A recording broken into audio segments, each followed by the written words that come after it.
So what are you and I called to do? The people who care, the people who are trying to stay awake long enough to do something with the young ones.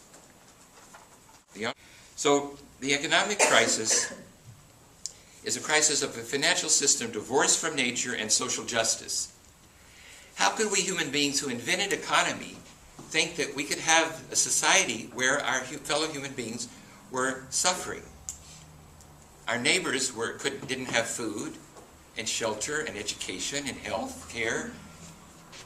Who are we? What kind of species would do that? An awake, sentient species of compassion and wisdom? How could we create societies around the planet where we institutionalize poverty? In a few years, we're going to wake up and it'll be like our feeling about slavery. Like, how could there be a time when there was slavery? Of course, there still is, by the way. But, in terms of mass acceptance of slavery as a policy, an economic policy, as you know. Now we know we can't tolerate that. Or apartheid. Apartheid now is, how could there ever have been apartheid? We can't imagine. And all the things that have gone their way, well, someday we'll look back and see, how could we have had societies with such institutionalized injustice and suffering of our fellow human beings? Beings of infinite worth. Each human being of infinite worth. Whatever that means to you. So I think there's an opportunity of reinventing a new financial order, reinventing money. Money's going to have a whole new understanding. There are people already working on the whole concept of money as a valuational system between labor and goods and human beings. We must reinvest value in nature and people and end the madness of the consumption-production cycle. That we must consume more to produce more, therefore consume more to produce more and consume. And that's the economy. And we do faster, faster, faster. That's progress. Up, up, up. No. What? Could you tolerate zero growth? That would be a... Can you imagine people talking about zero growth? That's outlandish. We have to have growth. We have to have progress. We have to have... But what if the issue is distribution and equity and participation and justice and sustainability? What if those were the values rather than unlimited growth, unlimited consumption, unlimited production? Politically, we see governance collapsing all over the world. We see financial collapse, economic collapse. We also see governance collapse. Governance is in collapse. It's a crisis of democracy controlled by whom? Corporations. Wall Street controls Washington. Wall Street also controls governments all over the world and economies all over the world. Not just Wall Street, but what Wall Street represents. Well, in the midst of all this madness of fiscal system collapse, governance collapse, environmental collapse, we have the opportunity of reinventing governance that is participatory, just, and in line with sustainable development. The social arena, the crisis in healthcare and education, we have an opportunity of catalyzing a new common sense of the universal right of education and healthcare. Culture. We're in a crisis of the sunset effect of fear-based fundamentalisms all over the world. Why are the fundamentalisms rising up at this moment? Because they see the future blowing wildly in their faces. They know they're going down. And this is the final stand, where the sun bursts right before it goes down over the horizon. It bursts. The sunset effect of fear, just as in economics, the sunset effect of greed. It's killing us. Greed is killing us. Isn't it interesting?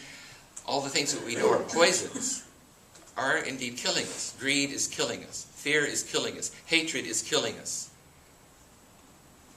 Pride is killing us. These poisons that we know damage us as individuals are now damaging us as a species. Whole system transformation. So there's an opportunity of a shift to global empathic consciousness. Have you read Rifkin's book, The Empathic Civilization? Wonderful book. He's saying, many of us were trained that at the core of being human was we were selfish and greedy And we had to fear each other and create societies all based on fear and punishment and control. And what if at the core of a human being was empathy? And that's what Rifkin is documenting throughout Western history and Western culture, because we have that in the East. You know, that's the Buddhist understanding, is that at core a human being is compassionate and wise. But it becomes what? Obscured, it becomes forgotten, it becomes distorted, it becomes perverted. Rifkin in The Empathic Civilization is reminding us that at core we are empathic. We do care about each other. We just do. We just do. We're mammals. Mammals tend to do that. You know, mammals. And we're not just mammals. We're special mammals, right? We have this hyper-consciousness, this super brain. And we are fundamentally empathic. And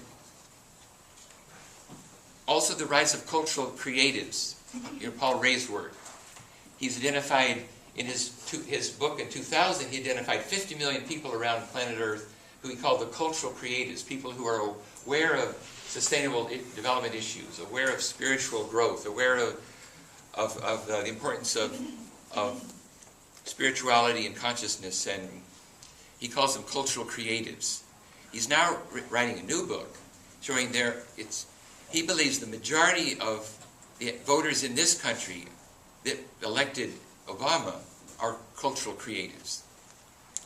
That is the trend. But the question is, will that trend have enough life to set the agenda before it's too late, you know? But the trend is positive. That's some more good news, is that the trend, according to many sociologists, is that there is this rise and emergence and strengthening of the cultural creatives, the people aware of the empathic nature of the human being. So there is a pathway forward. The end of the production-consumption society, end of unlimited growth, a sustainable, equitable, participatory, just society, renewable energy, a just financial system, participatory governance, environmental protection of water, air, soil, plants, animals. So what we need is new thinking, new assumptions, new myths, new policies, new collective action. Now, I was thinking about why Joe Matthews told us that awakenment, we had awakenment, engagement, fulfillment, the 3 campaigns. Remember when he said those human development projects, that's not the most important thing we're doing. And I was doing those. But he said, what we're really about is profound awakenment. Waking people up to being human, to being conscious, to being caring, to being involved, to being responsible, to being able to live their lives and create their villages, their institutions, their nations, you know, as caring, awake human beings. Awakenment. When you're awake, then you do the right thing, right? Maybe, if you have the courage, if you have the resources, if you have the wherewithal, at least you have a chance if you're awake. But you're right, you may not. So it's awakenment, and then the capacity to engage, the capacity to, and that's where fulfillment comes in, the campaign of fulfillment to undergird those campaigns. How do we stay awake? How do we stay mindful? So I believe we need a lure of becoming that is so attractive that it draws us out of the present delusion and morass into a hope for a future. In other words, if we see this collapse, this environmental economic governance collapse, and we say, oh my God, no, I don't want to believe it. The scientists are wrong. The sociologists are wrong. I'm going to go back to sleep. I'm going to play with the grandbaby only. Again, that might be what you decide to do. I'm not denigrating that because I may do that.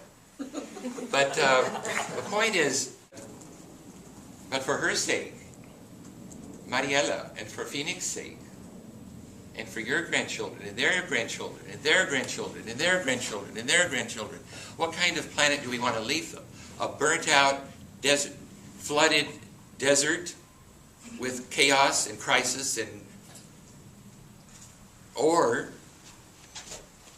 how do we dream a new society